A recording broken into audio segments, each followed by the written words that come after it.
ஓம் பைரவா சரணம். ஓம் அஷ்ட பைரவா சரணம்.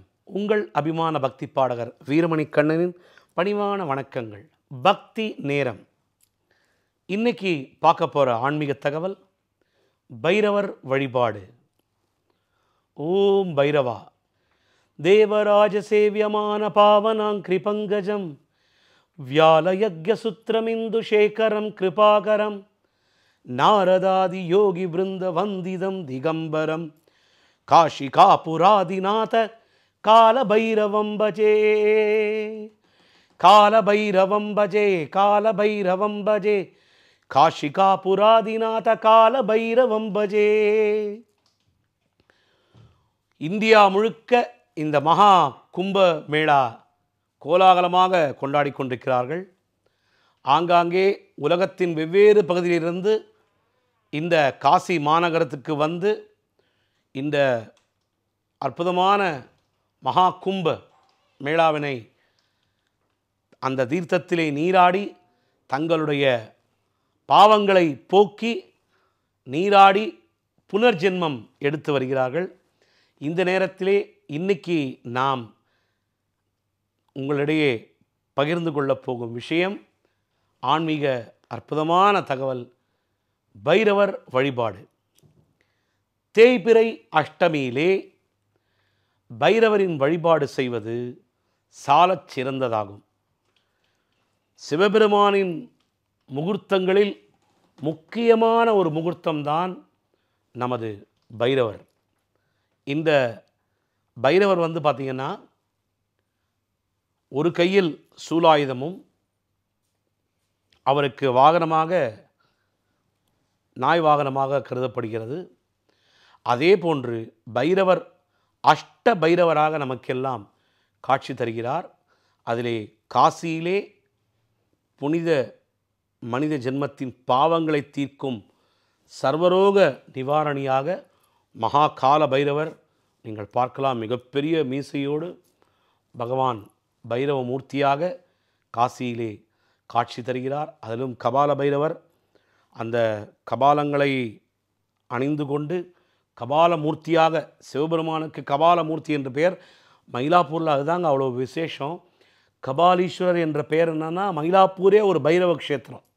என்னென்னா, காசியிலிருந்து அங்கே நடனமாடும்பொழுது சிவபெருமான் தாண்டவம் ஆடும்போது விழுந்த அந்த மண்டை ஓடுகள், சுடலை வனத்திலே ஈசன் எலும்பு கூட அணிந்து அந்த மாலைகளை அணிந்து கபால மாலைகளை அணிந்து நடனமாடும் பொழுது விழுந்த ஒரு துகள்கள் தான் மயிலாப்பூரிலே என் அப்பன் கபாலி என்ற பெயர் பெற்று கபாலீஸ்வரராக மயிலாப்பூரிலே பைரவ க்ஷேத்திரமாக நமக்கெல்லாம் அருள்பாலித்து கொண்டிருக்கிறார்.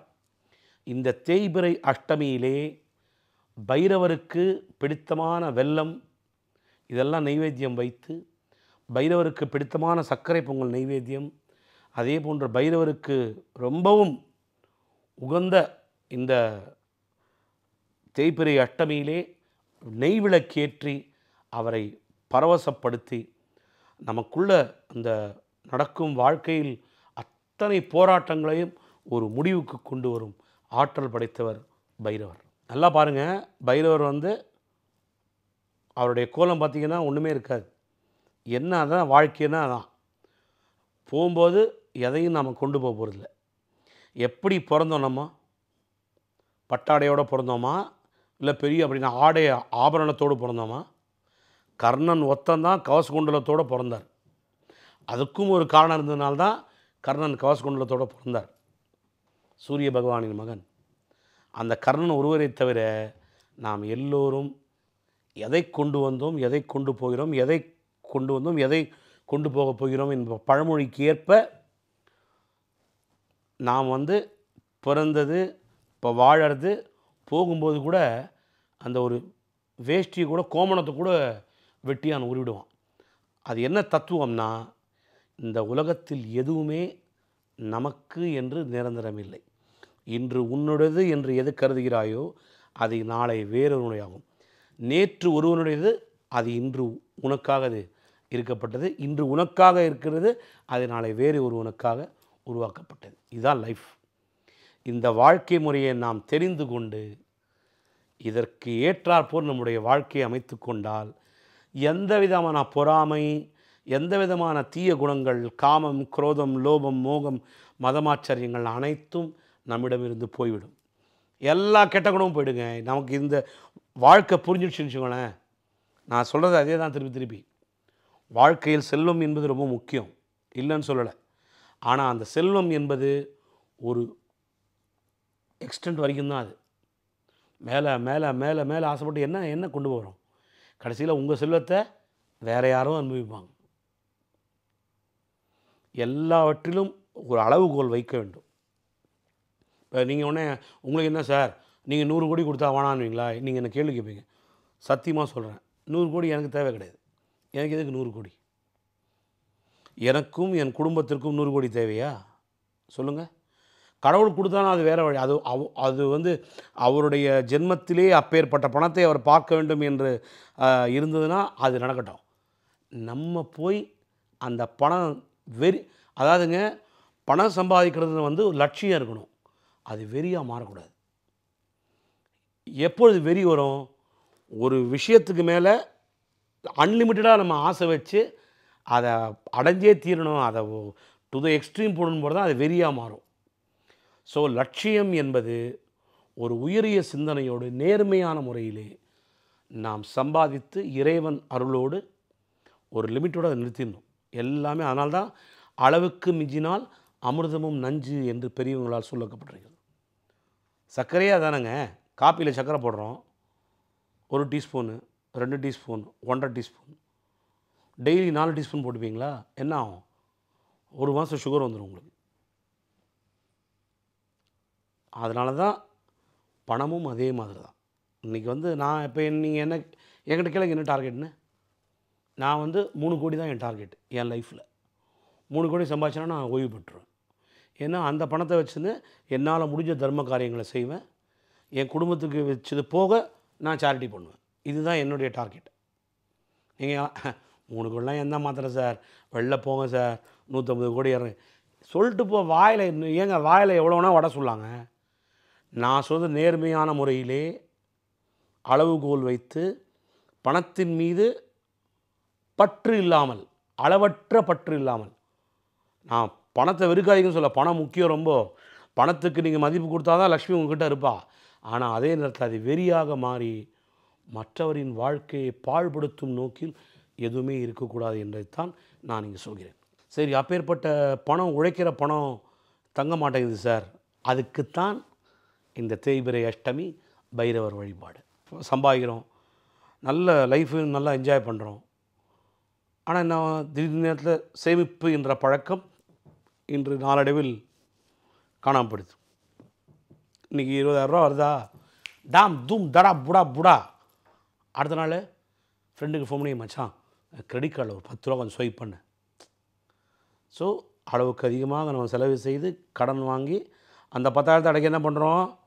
10,000 வரும், ஆனால் அந்த 10,000 கொடுக்க மனசு வராது நமக்கு. அப்போ வேறு தான் செலவு அதை நம்ம செலவழிச்சிடும். திரும்பி ஃப்ரெண்டுக்கிட்ட போய் தலையை சொல்லி நிற்கணும், நட்பு கெடும். அதே போலத்தான் இந்த வட்டிக்கு வாங்கிறதும். நான் என்ன சொல்கிறேன், கடன் வாங்க யாராலையும் இருக்க முடியாது. இன்றைக்கி அதான் சொல்கிறேன், கடன் வாங்காமல் இதை இருக்கணும், அவன்லாம் கோடீஸ்வரன். பட் அதுக்கு உண்டான ஒரு வழி நான் சொல்கிறேன் உங்களுக்கு. இப்போ ஒரு பணம் உங்களுக்கு அடுத்த மாதம் வருது அப்படின்னு தெரிஞ்சால் தான் நீங்கள் கடனே வாங்கணும், இல்லைனா கடனே வாங்கக்கூடாது. இன்றைக்கி விதிக்கப்படுது தயிர் சாதமாக. நமக்கு தயிர் சாதத்தை சாப்பிட்டு இருந்துருங்க. இன்றைக்கி சிக்கன் பிரியாணி இல்லைன்னா சிக்கன் பிரியாணி இல்லைன்னு வச்சுக்கோங்க. பணம் வந்தப்புறம் ஒரு பிரியாணி 2 பிரியாணி சேர்த்து சாப்பிடுங்க. எதுக்கு இதை சொல்ல வரேன்னா, இப்போ இந்த தேய்பிறை அஷ்டமி பைரவர் வழிபாடு என்பது உங்களுக்கு இருக்கும் இந்த பணப்பிரச்சனையை மெயினாக தீர்க்கிறது தான் அதனுடைய வழிபாடே. ஆக்சுவலாக என்ன சார் மகாலட்சுமியை கும்பிட சொல்கிறீங்க, என்ன சார் வாராகியை கும்பிட சொல்கிறீங்க, என்ன சார் இது பண்ண பித்ருக்கள் பண்ண சொல்கிறீங்க. ஆமாங்க, இவ்வளவு பிரச்சனைகள் இருக்குது லைஃப்பில். பணம் என்பது, செல்வம் என்பது நம்முடன் நிலைக்க ஒரு பாசிட்டிவான விஷயம் நம்மக்கிட்ட இருக்கிறதுக்கு 10 நெகட்டிவ் ஃபோர்ஸ் இருக்குது அந்த பாசிட்டிவை எடுக்க. அப்போ நீங்கள் என்ன பண்ணோம்? 11 பாசிட்டிவ் வழியை கண்டுபிடிச்சி தான் அந்த 10 நெகட்டிவ் அழிக்கணும். நீங்கள் அதனால்தான் நான் சொல்கிறது என்னென்னா, இந்த பைரவ வழிபாடை மேற்கொள்ளும் பொழுது என்ன ஆகும்னா, உங்களுக்கு அந்த முதல்ல அந்த சிக்கனம் என்ற கஞ்சனாருன்னு நான் சொல்ல, அத்தியாவசியமான பொருளுக்கு செலவழிக்க வேண்டிய நேரத்தில் கண்டிப்பாக செலவழியுங்கள். ஆகவே எது தேவையில்லையோ அனாவசிய செலவை தவிருங்கள். அது உங்கள் கையில் தான் இருக்குது. என் ஃப்ரெண்ட்ஸ் சொல்லுவாங்க, ஒழுங்காக இருந்தாப்பா இந்த பேங்க்கில் சும்மா இந்த கிரெடிட் கார்டை கொடுத்து என்னை கடங்காரனாக்கி என்னை சாவச்சிட்டாங்க. அவன் பேங்க் வந்து கெஞ்சினான், அவங்ககிட்ட நான் தரேன் வாங்கிக்கோன்னு. ஒரு சின்ன எக்ஸாம்பிள் சொல்கிறேன். என்னுடைய நண்பர்கள் 5 பேர் வெறும் கிரெடிட் கார்டை வச்சு அவனுக்கு கோடீஸ்வரன் ஆனாங்க. எப்படி தெரியுமா உங்களுக்கு? அதை சேவ் பண்ணி அந்த கிரெடிட் கார்டில் உள்ள பணத்தை முறையாக உபயோகித்து இன்றைக்கி 2 கோடி அவர்கள் வந்து வைப்பு நிதியாக வைத்திருக்கிறார்கள். ஒன்றுமில்ல, கிரெடிட் கார்டிலேருந்து பணத்தை எடுத்து இன்வெஸ்ட் பண்ணாங்க. மியூச்சுவல் ஃபண்டில், சேவிங்ஸில் இன்வெஸ்ட் பண்ணாங்க, சிப்பில் போட்டாங்க. அந்த கிரெடிட் கார்டில் ஒரு 5000 என்ன பண்ணாங்க, ஜம்முன்னு இவங்க சம்பாதிப்பு மூலமாக அந்த 5000 அடைச்சாங்க. இந்த கிரெடிட் கார்டு என்பது உங்களுடைய எமர்ஜென்சிக்காக கொடுக்கப்பட்டது. ரொம்ப அத்தியாவசியம், தலை போகிற காரியம். அதுவும் கூட உங்களுக்கு இந்த மாதம் இந்த பணம் வரும், ஸோ தைரியமாக என்னால் பே பண்ண முடியும் அப்படின்னா துணிந்து, கிரெடிட் கார்டுன்னு இல்லை, உங்களை சக்திக்கு மீறி கடன் வாங்குவது இருந்தால் அப்படி செய்யுங்கள். இல்லைன்னா நிம்மதி போயிடும். பழமொழி கூட எப்படி சொன்னான், கடன்பட்டார் நெஞ்சம் போல் கலங்கினான் இலங்கை வேந்தன். ராமர் சொல்கிறார், போ இன்றைக்கி போய்ட்டு நாளைக்கு வான்றார். எவ்வளோ பெரிய அசிங்கம் ராவணேஸ்வரனுக்கு. ஈஸ்வர பட்டம் பெற்றவருங்க ராவணேஸ்வரன். அப்போ இன்று போய் நாளை வா என்று ராமபிரான் கூறிய போது கடன்பட்டார் நெஞ்சம்போர் கலங்கினான் இலங்கை வேந்தன்னு பழமொழி சொன்னார் கம்பர். கடன்பட்டார் நெஞ்சம்னா என்ன அர்த்தம்? கடன்பட்டார் நெஞ்சமும் அப்படி தான் கலங்கியே இருக்குமா. ஆமாங்க, இப்போ நீங்கள் படுத்து தூங்குறீங்க, நாளைக்கு படுத்துக்கும்போது நைட்டு என்ன தோணும், ஐயோ காலையில் அவனுக்கு 10,000 கொடுக்கணுமே, என்ன பண்ணுறது, இப்படி வந்து நம்ம கலங்கி தான் போய் தூங்குவோம். தூக்கமும் சரியாக வராது. அதுக்கு எதுக்கு நம்ம தேவையில்லாமல் சக்திக்கு மீறி கடன் வாங்கணும்? ஒரு பணம் வருகிறது என்று தெரிந்தால்தான் நம்முடைய நண்பர்களிடம் நாம் கை நீட்டி பணம் வாங்க வேண்டும். அதுவும் money can make bad everyone in their life. Money can make bad good relationship. ஒரு நல்ல அற்புதமான ஒரு ரிலேஷன்ஷிப்பை பணம் சுக்குநூறாக எடுத்துவிடும். நீ யோசிச்சு பாருங்கள், 30 வருஷம் ஃப்ரெண்ட்ஷிப் இருக்கும், ஓவர் நைட்டில் அந்த ஃப்ரெண்ட்ஷிப்பே பணம் ஆகிடும் இந்த பணத்தினால். அப்பேற்பட்ட ஒரு சக்தி பணத்துக்கு இருக்கிறது. பணம் பாதாளம் வரை பாய்னீங்க சொன்னாங்க, அதான் விஷயம். ஸோ அப்பேற்பட்ட பணம் சீராக நம்முடன் இருக்க, சேமிப்புடன் இருக்க, பணத்தை நிலையாக வீட்டிலே வைத்து அதை ஆராதிக்க தேய்பிறை அஷ்டமி பைரவர் வழிபாடு மிகவும் அவசியம். தேய்பிறை அஷ்டமி அன்னைக்கு அருகிலுள்ள சிவன் கோயிலுக்கு போய் பைரவர் சன்னதிக்கு ஒரு மாலை அணிவித்து, இல்லை புஷ்பங்கள் கொடுத்து, இல்லை ஒரு அர்ச்சனை புரிந்து இந்த மாதிரி ஒரு பிரார்த்தனையை செய்ய, நெய்விளக்கேற்றி வழிபட வீட்டிலே தரித்திரம் பீடை ஒழியும். தரித்திரம்னா என்னங்க, பற்றாக்குறை, அதுதான் விஷயம். சோத்துக்கு வழி இல்லாமல் இல்லை, சோத்துக்கு என்றைக்குமே வழி ஆண்டவன் கொடுப்பான். ஏன்னா இந்த உலகத்தில் எல்லாரும் உயிர்ப்போடு இருக்கிறதுக்கு உண்ண உணவு, உடுத்த உடை, இருக்க இடம் கடவுள் கொடுத்து தான் இருக்கார். அதையும் மீறி வாழ்க்கையில் வந்து நிறைய பேர் இன்னும் ஓடுவாங்க ஒரு கோலை நோக்கி, ஒரு லட்சிய பாதையை நோக்கி. ஸோ அந்த லட்சிய பாதையை நோக்கி ஓடும் பொழுது பல இடர்கள், கற்கள் வடிவிலே நமக்கு இருக்கும் வாழ்க்கையில். அப்பேற்பட்ட கற்களை விலக்குவதன் மூலம், இந்த மாதிரி தேய்பிறை அஷ்டமி வழிபாடு மூலம் அந்த கற்கள் எல்லாம் விலகி போகும். அதுதான் மேட்டர்.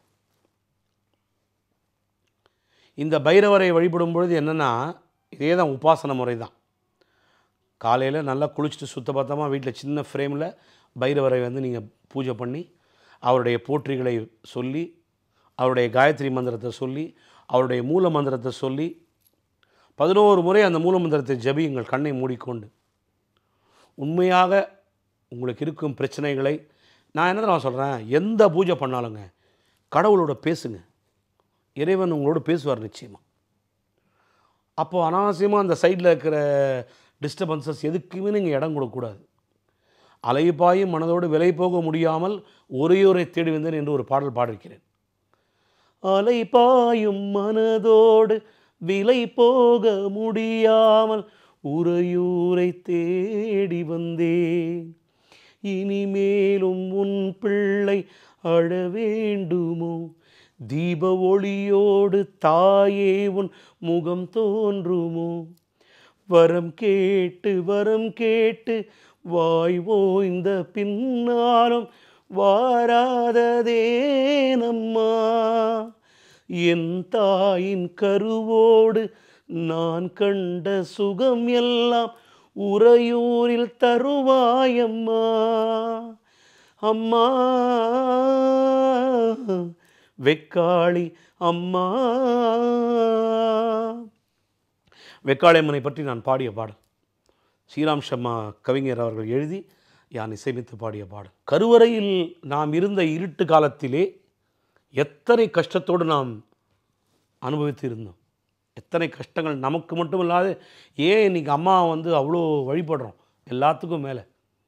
ஏன்னா அந்த தாய் நம்ம உயிரை சுமந்து 10 மாதம் சுமந்திருந்து அவ்வளோ கஷ்டத்தை அனுபவித்து வெளியே கொண்டு வந்த அந்த வெளியே நம்ம அந்த குழந்தைய வெளியே எடுக்கும்போது அவள் படும் வேதனைக்கிறதே கிட்டத்தட்ட 41-41 வாட்டி உயிர் போயிட்டு வருமா. மரண வாசலை யமதர்மன் வீட்டு கதவை தட்டி சென்று விட்டு வருகிறாள் நம் தாய் நம்மை பெற்றெடுக்கும் பொழுது. 41 வாட்டி அந்த எலும்புகள்லாம் சுருங்குமா. அதனால தான் அம்மாவுக்கு அவ்வளோ மரியாதை கொடுக்குறோம். வரலாறுலே நான் சொல்லும் பொழுது அந்த தாய்க்கு பிண்டம் வைக்கும் ஒரு விஷயம் சொல்கிறேன் பாருங்கள். அது அப்படியே மயிர் கூச்சரிய சம்பவம். அப்படியே அம்மாவை ஆராதிப்பீங்க அப்புறம் வாழ்க்கையில். ஏம்மா இவ்வளோ கஷ்டப்பட்டாமா என்ன நீ பெத்த, நான் இவ்வளோ சிரமம் கொடுத்தேனம்மா அவன் வயிற்றில் இருக்கும்பொழுது. அதனால தான் தாய்க்கு அவ்வளோ மரியாதை. இந்த உலகத்தில் அம்மாவோட மிஞ்சின சக்தி யாருமே கிடையாது. ஆகவே தான் நேயர்களே, தயவு செய்து உங்கள் தாய் தந்தையரை ஆராதியுங்கள். அவர் உயிருடன் இருக்கும் பொழுது அவர்களை ஆராதியுங்கள். போன அப்புறம் எங்கள் அம்மா இப்படி இருந்தால் நல்லாயிருக்கும், அப்படி இருந்தால் நல்லாயிருக்கும், நான் இப்படி நல்லா இருக்கிறத பார்க்காம அழுது பிரயோஜனம் இல்லை. தாய் தந்தையர் இருப்பவர்களெல்லாம் ஆராதியுங்கள் அம்மா அப்பா. அதுவும் அம்மா அம்மாவோட ஒரு உயரிய ஜீவன் இந்த உலகத்திலே யாரும் கிடையாது. நம்மை இந்த உலகுக்கு கொண்டு வந்தவள் 10 மாதம் நம்மை சுமந்து நாம் கொடுத்த அந்த டார்ச்சர், நாம் கொடுத்த அந்த வேதனைகள் அனைத்தையும் தாங்கி இரத்தத்தை பாலாக்கி நமக்கு தந்தவள். 7 ஜென்ம பாவங்கள் கர்ம வினைகள் அனைத்தையும் நீக்கி இந்த செல்வம் தங்கு தடையின்றி நமது வீட்டிலே தங்கத்தான் இந்த வழிபாடுகள் எல்லாம் நாம் செய்கிறோம். அந்த வகையிலே தேய்பிறை அஷ்டமியில் பைரவர் வழிபாடு அத்தனை விசேஷமானது. கால பைரவாஷ்டகம் ஆதிசங்கரர் அருளிய தமிழிலும் இருக்கிறது, சமஸ்கிருதத்தும் இருக்கிறது.